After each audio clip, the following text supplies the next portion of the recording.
Chapter 2. The Chicago Divergence. 6 years later, 1871. Chicago was a city of wood, wind, and hubris.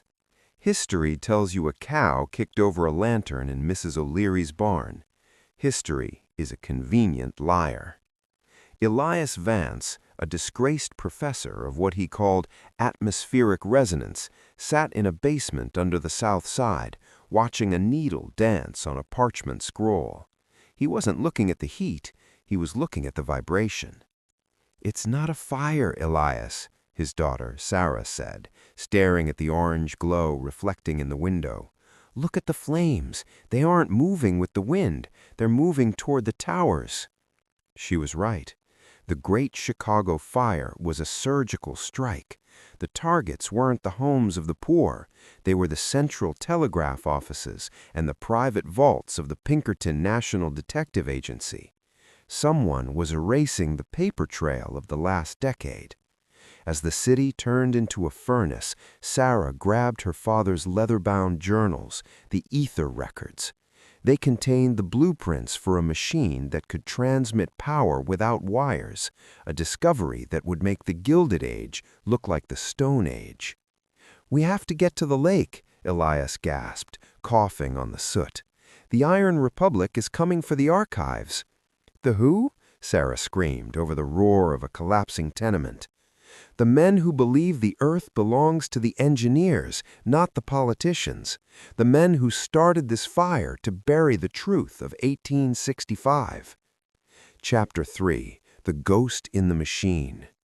The story shifts to the high-stakes ballrooms of New York, where Nikola Tesla, a young, wide-eyed immigrant, first hears the rumors of a silent telegraph that operated during the war. He meets a mysterious benefactor, a man known only as the Colonel, who shows him a map of the United States. It wasn't a map of states or railroads. It was a map of ley lines, natural currents of energy flowing through the American soil. "Mr. Tesla," the Colonel said, swirling a glass of amber bourbon, "the war was fought over many things, but the secret war, the one that continues tonight, is about who controls the lightning. Silas Thorne found the frequency. The Chicago fire killed the witnesses. Now we need a builder." Tesla looked at the blueprints. His heart hammered against his ribs. He recognized the math. It wasn't math from any university in Europe. It was the math of a man who had seen the future and blinked. The narrative deep dive. Overview of the journey. As the story progresses towards its 50,000-word depth, we follow Sarah Vance and a cynical Pinkerton agent named Jack Miller as they track the Iron Republic, a breakaway civilization of scientists hiding in the unexplored reaches of the American West. Key historical touchpoints to be explored.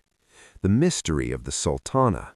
The story reveals that the deadliest maritime disaster in U.S. history was actually a botched transport of an ether battery. The hidden architecture of D.C. A deep dive into why the streets of the capital are laid out in geometric patterns, designed as a massive antenna for the Silent Telegraph. The 1893 World's Fair. The climax where the technology is finally revealed, leading to a shadow battle beneath the White City.